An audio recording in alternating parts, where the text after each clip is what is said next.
લોકમત ન્યૂઝમાં આપનું સ્વાગત છે। ગાયકવાડ શાસન સમયે વડોદરાની ઐતિહાસિક વિશ્વામિત્રી નદી ખળખળ વહેતી હતી। ગાયકવાડ શાસન વખતે પર્યાવરણના રક્ષણ અને તેની જાળવણી પ્રત્યેના કાયદાઓ પણ અમલમાં હતા, પણ આજના સ્માર્ટ સિટીના કહેવાતા શાસકોના પ્રતાપે સિમેન્ટ કોન્ક્રીટના જંગલો ઊભા કરવા, બ્રિજ બનાવવા, બાકડા મૂકવા, તેને જ કે જાણે વિકાસ માની બેઠા છે। વડોદરા શહેરમાં નદી, તળાવ, બાગ બગીચા તરફ દુર્લક્ષ થયું છે, તેમાં પણ ઐતિહાસિક વિશ્વામિત્રી નદી પ્રત્યે તો જાણે અધિકારીઓ અને સત્તાધીશોને કોઈ પરવા જ ન હોય તેમ લાગે છે। બજેટ બનવાનું હોય ત્યારે વિશ્વામિત્રી યાદ આવે છે, ચોમાસું આવે એટલે વિશ્વામિત્રી નદી યાદ આવે છે અને પ્રજાના ટેક્સના પૈસા વિશ્વામિત્રીના નામે વપરાય છે, પણ નદીને પુનર્જીવિત કરવામાં જાણે કોઈને રસ જ નથી। વડોદરાની જીવાદોરી સમાન વિશ્વામિત્રી નદી આજે વિકાસના નામે સંકોચાઈ રહી છે। વિશ્વામિત્રી બચાવ સમિતિના શૈલેષ અમીને ગંભીર ચિંતા વ્યક્ત કરતા જણાવ્યું છે કે વિશ્વામિત્રી કોઈ સીધી વહેતી નદી નથી, પરંતુ સાપોલિયા જેવી વળાંકો લેતી કુદરતી નદી છે।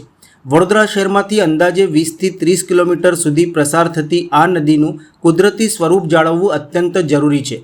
હાલમાં બ્રિજોના પાયા ધોવાઈ ન જાય અને નુકસાન ન થાય તે માટે ગેબિયન વોલ બનાવવાની કામગીરી ચાલી રહી છે, પરંતુ પ્રશ્ન એ છે કે શું આ કામગીરી પર્યાવરણના નિયમોને ધ્યાનમાં રાખીને થઈ રહી છે?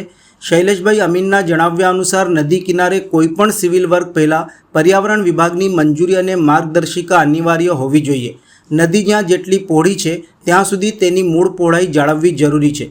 તેમણે આક્ષેપ કર્યો છે કે ગેબિયન વોલના કારણે નદીનો પટ સંકુચિત થઈ રહ્યો છે, જેના કારણે પાણીના પ્રવાહ ઉપર અસર પડી શકે છે। સાથે જ વર્ષો સુધી જમા થતી માટી દૂર કરવા માટે નિયમિત ડીસિલ્ટિંગની વ્યવસ્થા હોવી જોઈએ।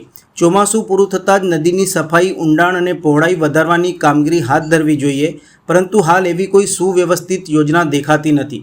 શૈલેષભાઈ અમીને વધુમાં કહ્યું હતું કે વિશ્વામિત્રી નદીનું સંરક્ષણ થવું જોઈએ, પરંતુ હાલની કામગીરી જોતાં એવું લાગે છે કે નદી વિકાસ નહીં પરંતુ માત્ર ખર્ચ અને કમાણીનું સાધન બની ગઈ છે। કુદરતી સંપત્તિને બચાવવાની જગ્યાએ જો તેને સંકોચવામાં આવશે તો ભવિષ્યમાં શહેરને જ ભારે નુકસાન ભોગવવું પડી શકે છે। વિશ્વામિત્રી નદી, આ નદી બહુ વિશિષ્ટ છે। સર્પાકારે સાપોલિયા જેવી સાંકડી થાય, પહોળી થાય એવી રીતે ચાલતી નદી છે। વડોદરામાંથી લગભગ 20થી 23 કિલોમીટર જેટલી પસાર થાય છે। આ નદીના ધોવાણને અટકાવવા માટે ગેબિયન વોલ બનાવવાનું, એટલે બ્રિજની આજુબાજુ બ્રિજના પાયા ધોવાઈ ના જાય ને બ્રિજને નુકસાન ના થાય એના માટે ગેબિયન વોલ બનાવવાનું કામ ચાલી રહ્યું છે।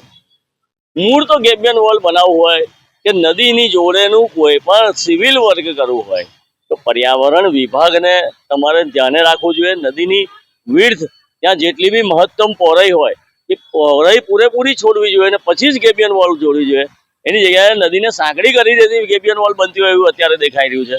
ને આ ગેબિયન વોલ થકી જ્યારે પાણીને એક સરફી સીધો રસ્તો મળે તો ગેબિયન વોલની ઉપરથી અંદરથી નદીને ડીસિલ્ટિંગ, દર વર્ષે નદી પુરાતી જતી હોય તો ડીસિલ્ટિંગ કરવા માટેના રોડ, રસ્તા, કાયમી જગ્યાઓ પણ આપવી જોઈએ કે જે 12 મહિના પ્રોસેસ છે। પૂર ગયું, ચોમાસું ગયું ને તરત જ ડીસિલ્ટિંગનો કાર્યક્રમ હાથે ધરવો જોઈએ અને નદીને ઊંડાણ કરવી જોઈએ, વાઇડનિંગ કરવી જોઈએ, એની સફાઈ કરવી જોઈએ, જે અત્યારે થતું હોય એવું લાગતું નથી કે એના માટેની કોઈ યોજના બની હોય એવું લાગતું નથી। આ માત્ર પૈસા ખર્ચવાનું એક સાધન બની ગયેલું હોય અને આ નદી ઉપજાઉ કમાઈ આપનાર સાધન બની ગયું એવું લાગે છે।